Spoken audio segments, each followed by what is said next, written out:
to stay. I'm here to stay.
'Tis the season to be jolly, and boy, have we got reason to smile today. For the first time, Johnny Jackson leads us out as a permanent Charlton Athletic manager.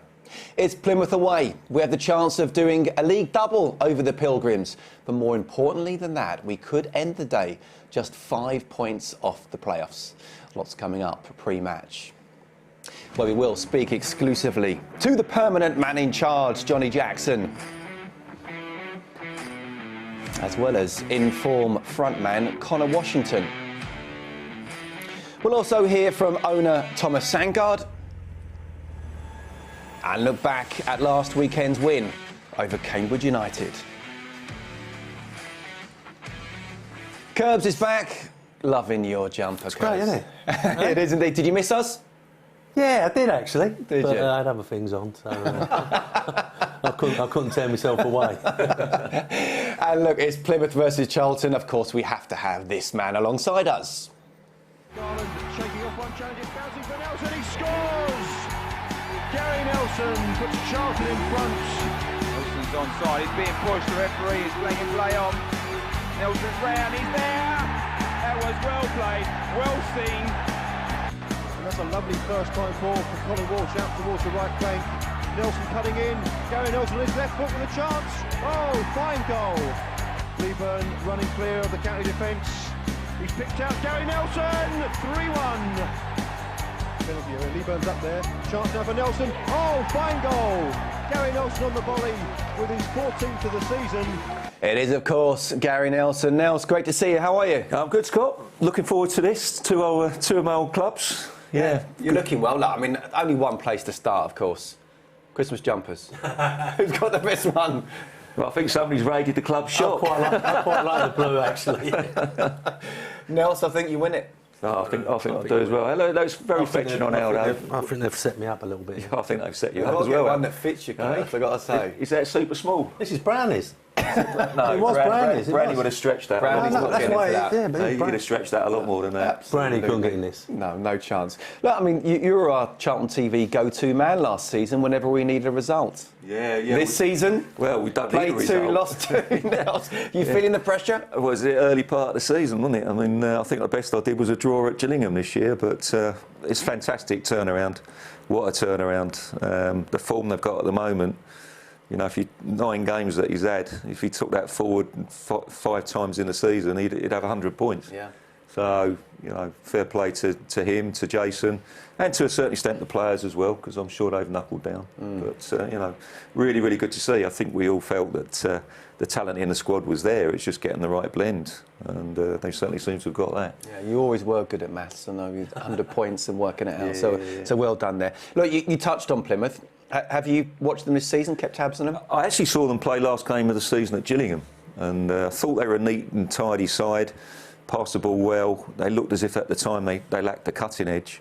I think Ryan Lowe had the season to have a look at it, and I think he brought in pretty much some fresh faces into the middle of midfield, and some big additions at the back as well. But you know, again, they've had championship winning form up until the point where obviously they came down to the Valley, and they've had 1 point from 15 since then. So and they've also had the disruption, of course, with the manager who's done a really, really good job there. But I think, from what I'm told, is that they expected Schumacher to go with him because he brought him down to Plymouth. But Shuey moved down to Plymouth and moved his family down, and he's very, very, very highly regarded down there. So they didn't waste any time in appointing him, giving him a long-term contract. So they've got plenty of belief. But he hasn't had a win yet, so third game. And let's hope he doesn't after today as well. Curbs, big news with Johnny being appointed permanently. We'll come on to that in just a second. But everyone's got to put that to one side because it is another big game today, isn't it? It is, and I think the run we've had started really here. Was a great performance, great atmosphere. Yeah, listen, I think the way the team's been playing, it's great credit to everybody, as Noel said, Johnny, Yuli, and the players, because it has been a massive turnaround.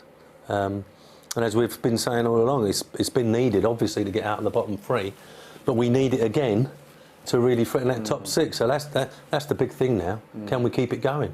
Less than 45 minutes to kick off. There's lots to talk about. Let's speak about Jacko specifically now as well. where were you? It's almost like a JFK question now, isn't it?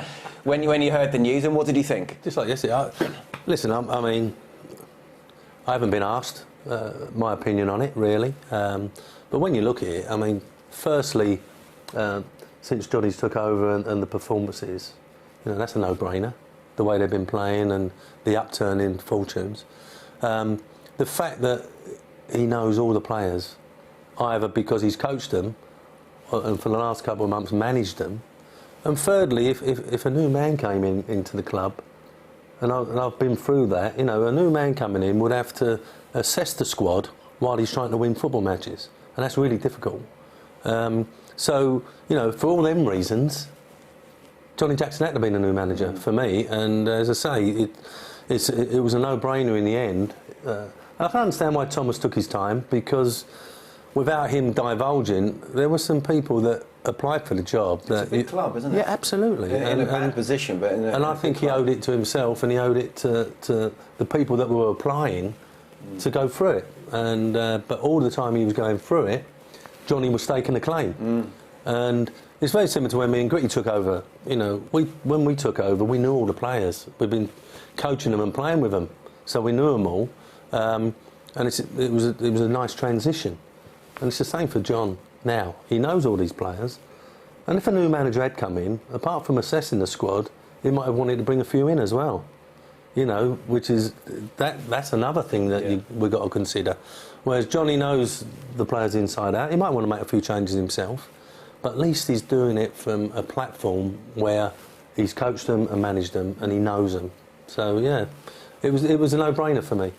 Thoughts, Nelson? Yeah, I couldn't agree more. I mean, you only have to look at that record. I mean, from a team that was conceding practically 2 goals a game and only scoring a goal a game, to a team that's scoring 2 goals a game now but only conceded 4 in 9 games.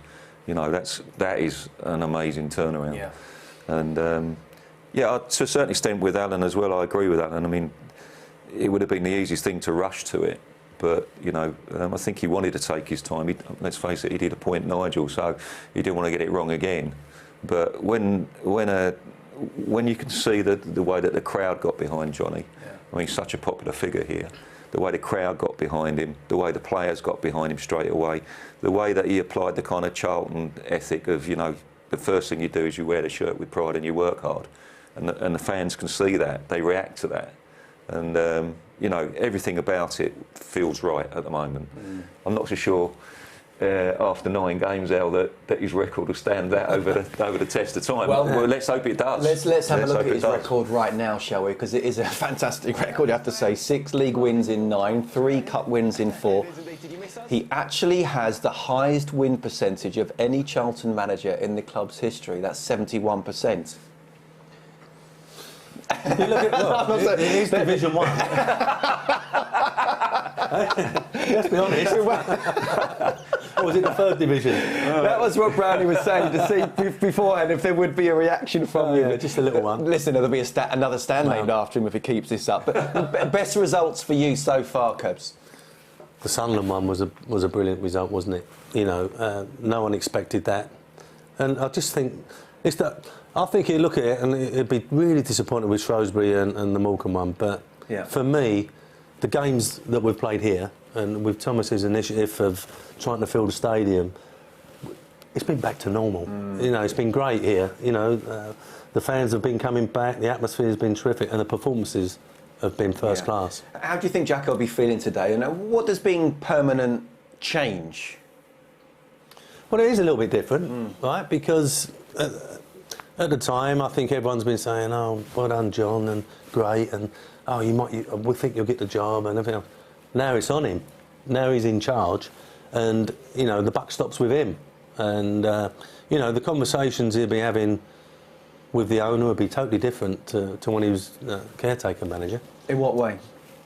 Well, he's in charge. You know, when he was caretaker, you know, perhaps the atmosphere was jovial and, you know, not going to upset anybody, whatever. Now, you're the main man, and if it ain't going so well, he'll be told. You know, whereas perhaps if he lost a few games as caretaker manager, that's right, John, get on with it, you know, you're caretaker. Now, well, why have we been beat? Well, you know, what happened there? Yeah. That sort of thing. So it has completely changed, and I think the players now realise he's in charge. Yeah. And, you know, if he says something like, well, you know, he's got the power now to say, you're not in my plans. You know, where he needed all the players because he was caretaker manager chasing the job, he's going to have to make some big decisions now. If he wants to delve into the transfer market, I'm sure there will be a little bit of wheeling and dealing going on because we have got a big squad. What early lessons did you learn in management? And simple question, what does it take to be a great manager? Well, no, Nels said something to me when he wrote his book. Do you remember, Nels, when you said, you know, you've got to remember that as a manager, you'll have 40 or 50 conversations a day with people, but I'm only going to remember the one you had with me. So what that meant was, you know, you've got to be honest. You've got to remember what you've said to these players. You know, you can't be fannying that one and sort of that way. You've got to be honest and up front and let them know what, you know, where you stand with them and etc. It's interesting because I've done something for the LMA recently and Sam Allardyce was there and Chrissy Houghton and we was talking about, you know, when we got our first jobs and we all done the same thing, phoned around senior managers and sort of said, have you got any advice for us? I remember phoning one really senior manager saying, look, I've just took over the job, you know, have you got any advice for me? He went, yeah, win games. That's all you got to do, just win. You know, that's the best advice there is. Yeah. You know, you've got to win games because as a manager, but that's what you've got to do. Everyone's trying to win games, clearly, but it's you know, you've got to find a way to win. Yeah, well, I think how do you win? What are the basics for you? You know, if he was to have a conversation with you, that you would say, look, just get these basics right, and you've got half a chance. Right, I would say the organisation of what you're trying to... It's all right, what you're trying to do when you've got the ball, which is probably the hardest part of the game, making goals and scoring goals. But more importantly, which I thought was lacking in the side, is what you do when you ain't got the ball. Yeah. You know, and I just felt, before Johnny, we didn't look as if we knew what we was doing when we was defending. When the ball was in perhaps the attacking third and he got over the halfway line, we was commenting on it here when Brownie was in the studio. They've got to know what you expect. Right? You can miss a chance, you can misplace a pass, but the stuff that is part of the organisation, that can't go wrong. Like set plays and you know what you're going to do when you're penned in for a little while and that sort of thing, you know, or counter-attacking. Certain things, there's got to be certain rules, and Jacko's got to get that across. It looks like he has already, but he's got to get that across. And what will happen, without spilling any beans about today, personnel will change in that team. So that guy that comes in, he's got to know what his job is, which is what we're going to find out today. We certainly will. We'll come on to that in just a sec. But it is Thomas Sandgaard who gave him the job full time. Let's hear from him. He spoke to Charlton TV yesterday.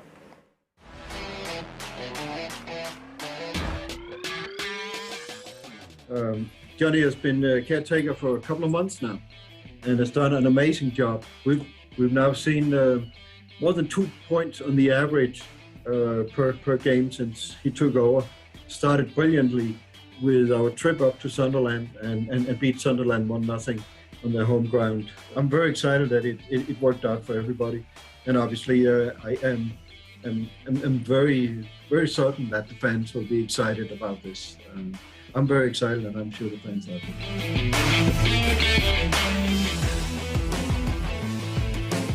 Johnny did several things that was really helpful for our performance immediately. We started with a different formation with only 3 in the back and the 2 strikers, something that obviously puts a lot of the press you give an opposing team much higher up on the pitch, which obviously has proven very helpful. And with that, you can't just show up with another formation and then not mentally be ready for it. So Johnny has been very good at instilling into all the players that we're smart about the type of press we apply.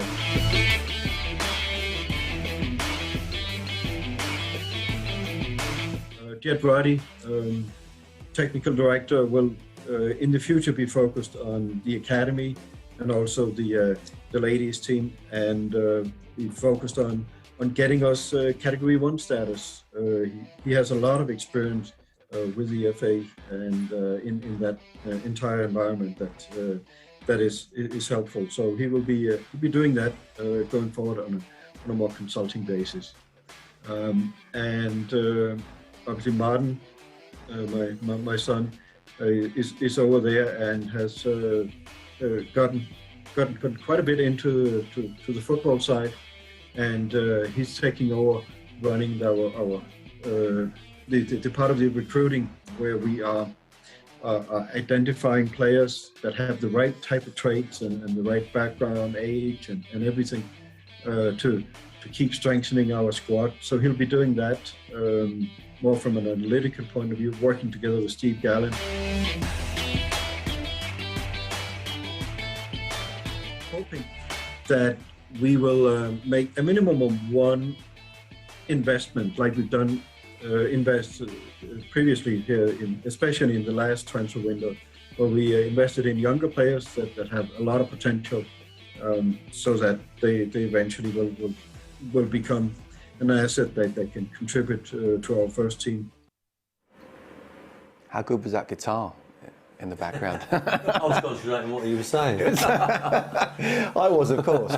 I mean, look, we touched on it already here, but I do think it's important to reiterate the fact that some fans were frustrated that Jacko wasn't given the job earlier permanently. Some fans were frustrated that Nigel didn't go earlier. But I said about Nigel, and I think it's absolutely right here with Jacko as well, that you need to make sure you haven't got an owner who's just making snap decisions like that. There would have been some big names coming in. This is a big club. It's a sleeping giant in the position it's in. So to actually make sure, and also just see how Jacko could do in a couple of months is about right, isn't it? I think Thomas will be grateful for what Jacko's done, because if it hadn't have turned out that way, we'd still be in the bottom 3 or 4, really struggling if we hadn't picked up the results we had. And then there would have been perhaps a knee-jerk reaction. You give Thomas some time to...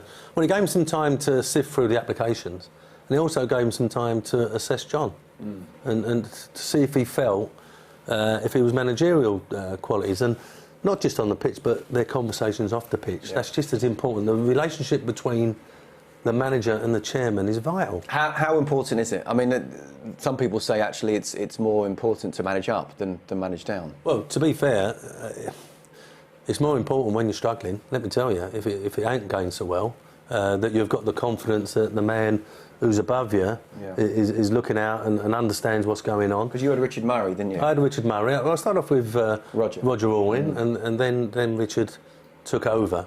We'd always have a conversation, but what we always managed to get right at the start of every season. It's interesting what I've been reading about Jacko's contract or whatever, but what we always seemed to get right was our expectation levels.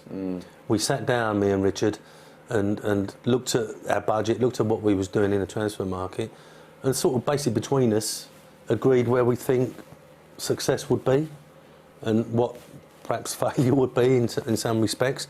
And we always got that expectation levels right. Now, if this was the start of the season, I would imagine Thomas would be sitting down with Jacko and go, promotion. You know, promotion. Yeah. I don't know what the level is now, but this club needs to get out of this league. So obviously we've got to be geared up to get out. So the expectation levels have got to be right.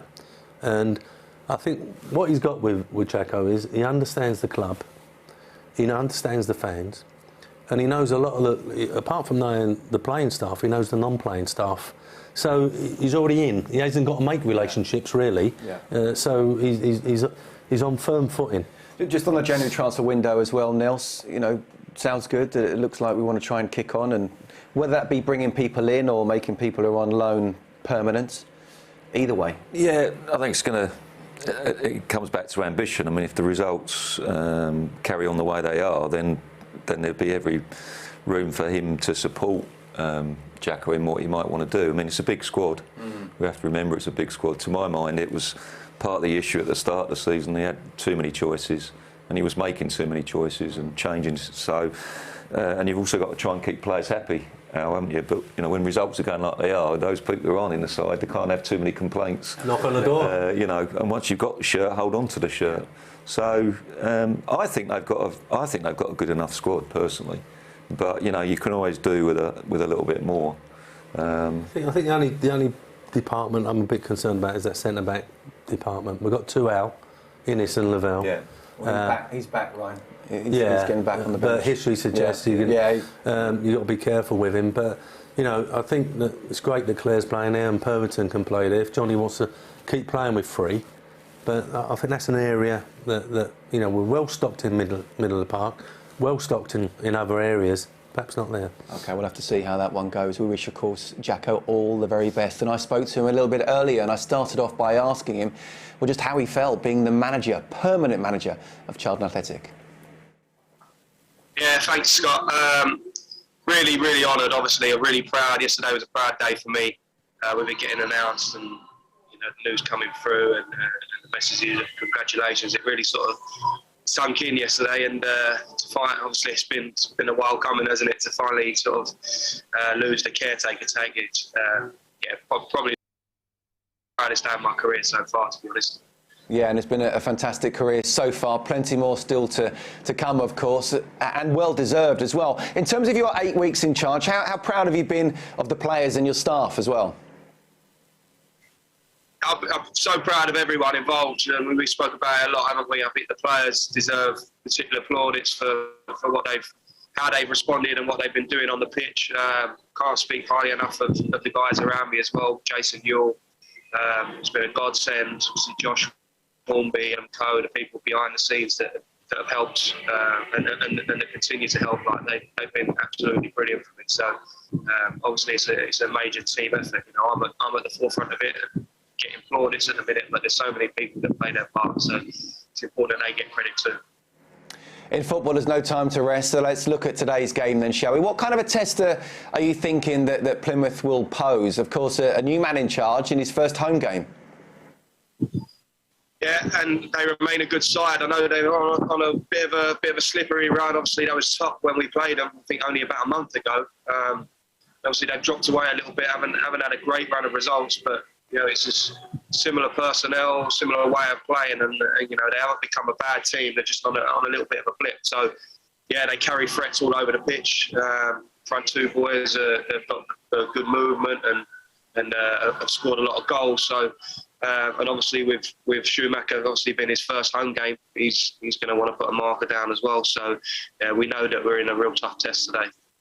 But of course, as always, it is about us. What's your first team picked as the permanent boss? Well, yeah, we've had a few issues during the week, Scott. So Connor Washington misses out. He's Connor Washington, Akin Fanwo, and Josh Davison have all tested positive, unfortunately, for COVID. So they haven't travelled with the group. That's obviously affected our preparation because that only happened yesterday. So we've had to chop and change a little bit, and Lico comes into the team up front. He'll play up front with Jaden, and Burton will move further back and play where Akin would have played, and perhaps Vara will come in on the left there. So we've had to juggle it around a little bit because those guys miss out. Just quickly on that, are they okay? The lads who got COVID? Yeah, they're all fine. They've got symptoms. They're under the weather. Yeah, that's about the extent of it. Obviously, as soon as someone shows symptoms, we have to test them. We're obliged to test them. Obviously, we've picked it up, and then those guys they obviously have to isolate. So it's unfortunate, but I guess it's rife at the minute, isn't it? You see a lot of games being called off. I guess we're not the only team being affected. It's disappointing. Obviously, their health is most important, but obviously it has affected our preparation as well, because it sort of happened right at the back end of the week when you've done most of your prep on the training ground, and then we've had to juggle it. But presents a challenge. That's what the squad's for, and still the team. Yeah, good to hear that they're okay on that front. In terms of our away form, our home form recently has been absolutely superb, but it's 1 point in 6 of the last 2 away games. How important is it that we get the away form sorted and up to the level of the home form?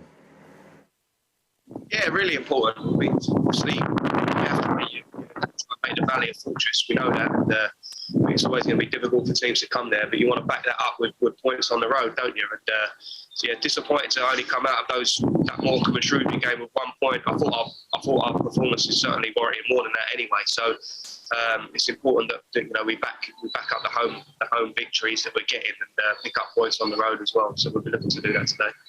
And a win today could take us, well, it will take us within 5 minutes, 5 points of Plymouth. It could take us to 5 points off the playoffs. How big is today? And you touched the fact that we only played them recently. Does that have any bearing at all in terms of what happened here at the Valley? Not particularly. Obviously, I've looked at them in isolation, like I look at every team, and when I'm doing my preparation. Obviously, we did play them recently, so you do look back and look at how we hurt them and ways that we can affect them. But they'll be looking back at the game themselves and thinking about how they can improve. So, sort of not paying too much bear into that. I've done my preparation like I would with any game. It's a tough game. We are behind them in the league, and they're particularly good here. So we know we're in a tough game. But yeah, I mean, you say it's a big game. Every game's a big game, isn't it? I have to try and win every game that we play and try and slowly claw away at the teams above us. So today, no different. Absolutely. Jacko, thanks very much. Good luck. Thanks, Scott. See you later. Yeah, first of all, we wish Akin, Connor and Josh all the very best. They are OK, as Jacko was saying there. But how big a miss do you think they'll be in terms of the football side, Curbs? Well, yeah, I mean, especially Connor Washington, he's been flying, hasn't he? But we've got Liko. I'll be interested to see, because I like what I've seen of him playing wide right, but he can play up top. Yeah. And he's got the similar characteristics to Washington. He will run in behind. He's got that pace. He's small, so it's a big man, small man. And I think that Soiree coming in at wing back, he can play there. We've seen him there before. So, yeah, it's a big miss, the two boys. But, we've got to get on with it, as John said. Good to see Ryan Ennis there on the bench as well. I mean, that's not ideal, is it? But, they've still got that 2 men up front. Something which I'm sure you would like to see. Yeah, I certainly like to see it. I think there's an over. For me, the 1 man up top so often gets so isolated. But I think it's like Curb said. I mean, organisation, from Alan's perspective, when he was our manager, everybody knew what he did. If somebody made a run and we lost the ball, I knew that my job was to fill in, even if I was a forward and it was a fullback. My job was to try and fill in and keep our shape. You did my running for me at times. Well, I don't think I did, but I couldn't never catch you.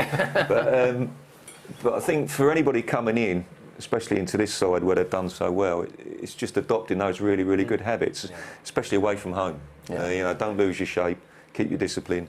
It'd be great to see us get another win today, but a point would be a good result down here, because Plymouth would be a tough game today. The other thing is, Scott, I think Jacko said at the start of the Sunderland away, this is my 11. You can keep the shirt if you do well enough, but, whatever. But whenever he's had to make changes, they've been enforced. It's not actually been like, I'm leaving you out. Yeah. They've been enforced, so we've got another couple enforced today. Yeah. And it's up to them now. Yeah. If they want to stay in the team. Yeah, I mean, in terms of the league table, and it is a fascinating game, really, because Plymouth are the ones who sit 6th. First of all, I've got to say, isn't it great? We're not looking at the bottom half of the table. Yeah. Fantastic. We're in 11th.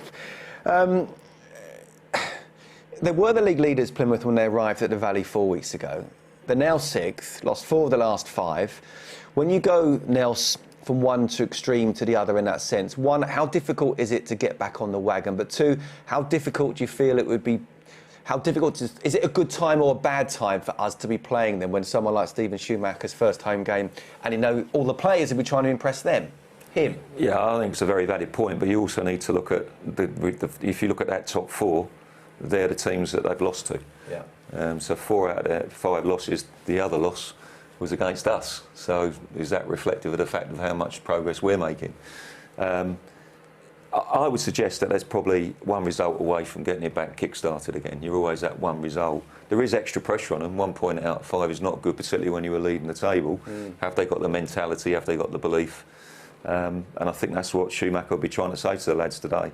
They'll know it's going to be a really, really tough game against Charlton as well. So I'd be expecting him to say, we need to start strong, we need to start fast. Yeah. There was due to be a full League One fixture list today, but a number of games have now been postponed due to COVID tests within clubs. What is it? 1, 2, 3, 4, 5, 6 games. So that's half of the games in League One have been called off. Of course, with Sheffield Wednesday and Accrington off, that means we're guaranteed to go 10th, top 10 if we can win today. Ipswich appointed a new manager on Thursday with former Manchester United coach Kieran McKenna taking the reins at Portman Road.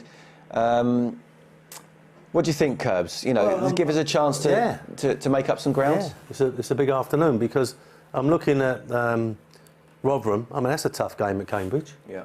You know, so if Cambridge can get that result, Rotherham are up there, obviously in the top 4, as we've just seen. Ipswich, new manager, if they can, I know they're just behind us, but if they can do Sunderland, that means 2 teams in that top 4.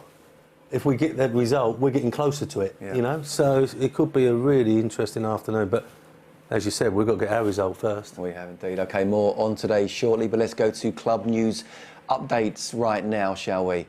We start with the big news of the week, Curbs. Oh, yeah. I don't do all that stuff. Listen, it's not that COVID cases are rising. It's not the economy is struggling. It's not that MPs are throwing parties left, right and centre. It's that our very own Alan Curbishley is going to save Christmas. Front page of the Daily Record, Curbs. Yeah, and I know you saw it because you sent it to me. I know. People were sending it to me. I woke up in the morning thinking, what's this? And one of our friends said, oh, it's lovely, isn't it, Twitter? I went, is it? Like, looking at it. But, yeah, I did send I send it to you? I sent it to Boris as well. I thought, get me in there, let me help him out for a little while. I'll vote for you all day long, certainly over Boris. I just ruffle my hair up a little bit. No, you couldn't be that much of a buffoon. Anyway, no politics here today. Moving on, a couple of bits on streaming now. As always, we'd like to remind fans in the UK or Ireland who are watching on social media that today's game is only available to live stream overseas. That's due to EFL broadcasting regulations. If you are watching us live on social media and you are outside of the UK and Ireland, you can watch the match on Charlton TV by heading to cafc.co.uk and purchasing a live streaming pass for just a tenner.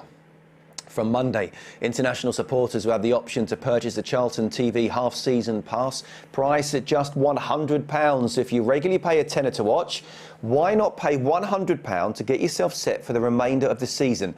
Over the course of our final 23 league games, the cost per match of that £100 breaks down to around £4 per game. £4 to watch Curbs and listen to Brownie. What a bargain.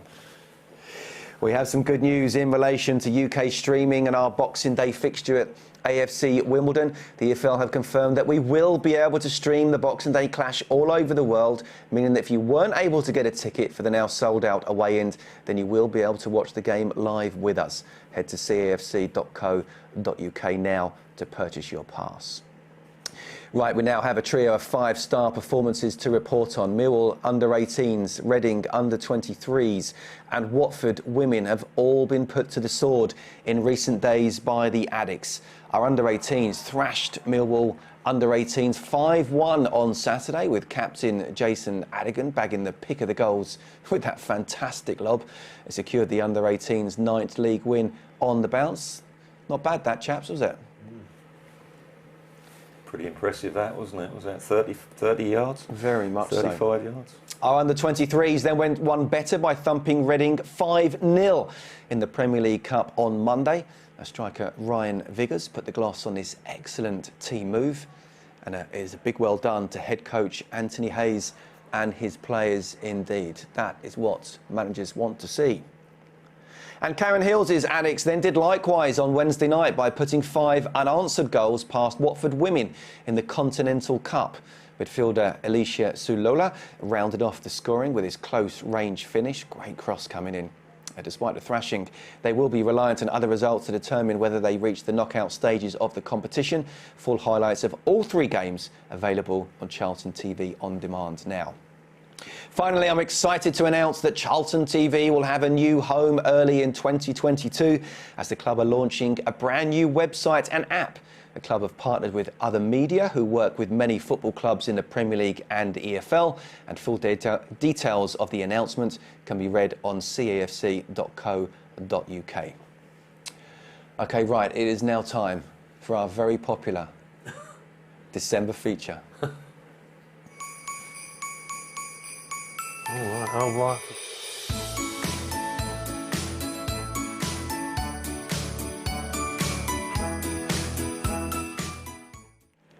How many more games have we got? What's in Curbs' sack? This is it. So far this month we've had the Christmas jumper, which Curbs is wearing, and Floyd and Harvey soft toys inside our This is Christmas for Nels, is sack. it? There you go, Nels. Go on, Nels, you open that up. You open that up. Very nice. There's nothing else in there. Nothing else in there. I can tell you, as Nels is opening up, and the fact that we're really well over as well, we're speaking to the referee, see if we can delay kick-off. Oh, okay. Oh, look at that. Wow. Classic 2022 calendar, priced at £10 each, and Better show. there we go, Look at that. and the official annual as well. Thank you very much, Father Christmas. So the calendar is £10, the annual is £9, packed full of features and quizzes. What do you think, guys? Yeah, very Yeah. nice. Got some Smart. bedtime reading. Make a note of all your Charlton TV appearances coming up as well. can't you? Yeah. There you go. Right, well, they're talking and looking about that. I'll just talk about Cambridge game last week. Let's have a look at it, shall we? I know you weren't with us, Curbs, but it was one of those games where, again, it's another way to find a way to win a game. And in those type of scrappy games, how important is it to get that first goal? And, you know, they just come off the back of winning 5-0. And they're a decent Yes. side, aren't they, Cambridge? What was the atmosphere? They bring a lot of fans. It looked like they've done well at their Yeah, end. there was a fair few. Yeah. It was a big test because we're not always going to play as well as we did in previous games. No. But the Talk result... us through this finish here, That's Nels. a great finish. That's first touch made it, didn't he? He just bought him the time and got him the space, but clinical finish, Brilliant really a brilliant first man in touch, you're form. right. Yeah, man in form there, definitely. Sorry, Curbs, go on. No, I was just saying that everybody's been saying we've got to go to up top to help Jayden. I think it's helped Connor. You know, when you look at it, Jayden's now taking the buffeting and it's given him the opportunity to move around in the box and find himself some space. And, you know, he's nicking the goals. He certainly is, But he does other things. He's a bit like Nels in terms of his work rate defensively. He fills in for people. He's honest. Yeah. You know, It's a very good comparison. yeah, I think Jacko, if he wanted, you know, said to him, I want you to play wide left, I want you to play Yeah. wide right, he'd go and do it. Yeah. And I have to say, we've just seen Craig McGilvery save there. Yeah. I mean, he made quite a few as well. I mean, he's proving, Nels, isn't he, to be a very shrewd piece of business. Well, absolutely, and it just goes to show, you know, everybody's on song, aren't they? But you know, if you, as Curb said, you're not always going to play to your full maximum, and you need your big players to stand out. And of course, goalkeeper's such a vital position. But you know, It's all a crucial elements, position, isn't it? all elements are going so well for him Yeah. at the moment. How pleasing, Curbs, is it to get 3 points when you're not playing your best? well, it is, isn't it? I mean, you can't play like we have been playing some of these games all the time, but to get the results. If I could ask for my Christmas present today, Elliot Lee. I'd just like to see him nick a goal. I want to win, obviously. And I know Lurker will be watching, or, you know, Grizzly or whatever. Lurker's Robley. Yeah, Lurker's Robley. Yeah. But I think he needs a goal. I think it's the only thing that's lacking at the moment from his game. Everybody else is contributing. He's contributing, but I just think it will give him such a lift. We need him to score today and get the result. OK, we'll come on to that in just a second, but let's hear from Connor, who spoke to Charlton TV. Unfortunately, he's not playing today, but still a very, very, very fantastic performance last week.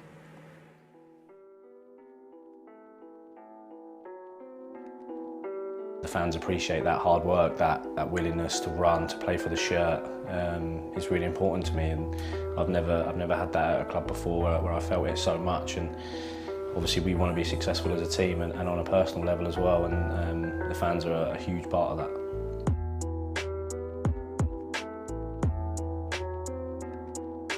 I think it's pretty evident how much I enjoy it here, to be honest. You can see that from my performances, but obviously the things the fans don't see is how much I enjoy being in and around the place when the fans aren't there, in the training ground and everything like that. The staff at the ground, the staff at the training ground are absolutely fantastic, and it's just such a good environment to be in. And obviously we want to get back to up near the top of the division and ultimately get promoted, and that obviously aligns with my ambitions as well. Charlton at this level is a ridiculously big club, so it's really important for me to be at a club of this stature that wants to get back to the Championship, because that's ultimately where I want to get to as well. And like I said, our aims align in that respect, and I'm enjoying my football.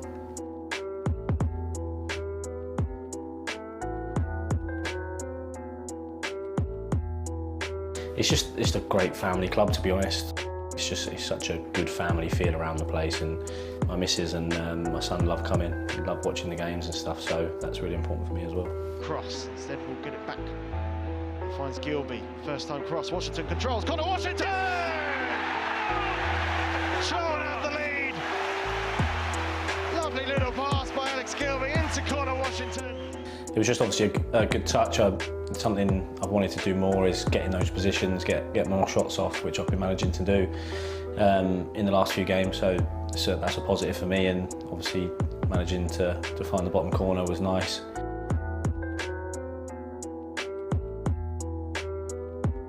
The Spider-Man celebration to my little man, that's what he tells me to do.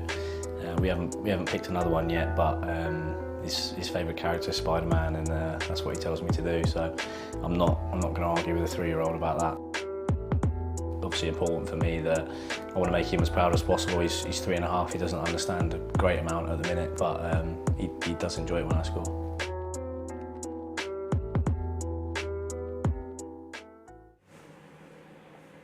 And the lads are just coming out now as well. I mean, it'd be a big miss, Connor, wouldn't they? Because we just touched on him there, but I've been so impressed, not just with his current form, but actually when things were going badly under Nigel. When the games that he did play, he seemed one of the few leaders we had at that particular time. Yeah, it is a big loss, but this is what it's all about when you've got this squad. And there's nothing better coming into a side that's winning. Yeah. So Lico, I'm looking forward to Lico because I think he's got similar characteristics.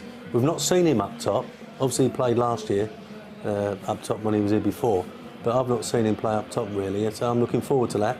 And as Jacko said, got to get on with it. You know, injuries, COVID, whatever, just get on with it. We're playing well, and if we get a result today, it would be another really big bonus because players have come in and done a job. It would. Conditions, the sun is out, I've been told. It is a bit windy. The pitch looks great though, Nels, doesn't it? And again, going back to the mindset of Plymouth, they were 16 unbeaten. Lost 4 of 5. They were against the top teams, but still, they must be feeling under pressure, surely. Yeah, this is a big game for them. They'll be wanting to try and get a manager of the win as well. There'll be a little seed of doubt. If we go 1-0 up, there could be a here we go again type mentality. So, all important first goal again, isn't it? Always, always. Now, isn't it? Yeah, decent crowd, probably 12,000, 13,000 I'd estimate. OK. Well, Terry Smith and Greg Stubley currently have COVID. They are OK, but of course we wish them all the very best and look forward to having them back for Boxing Day.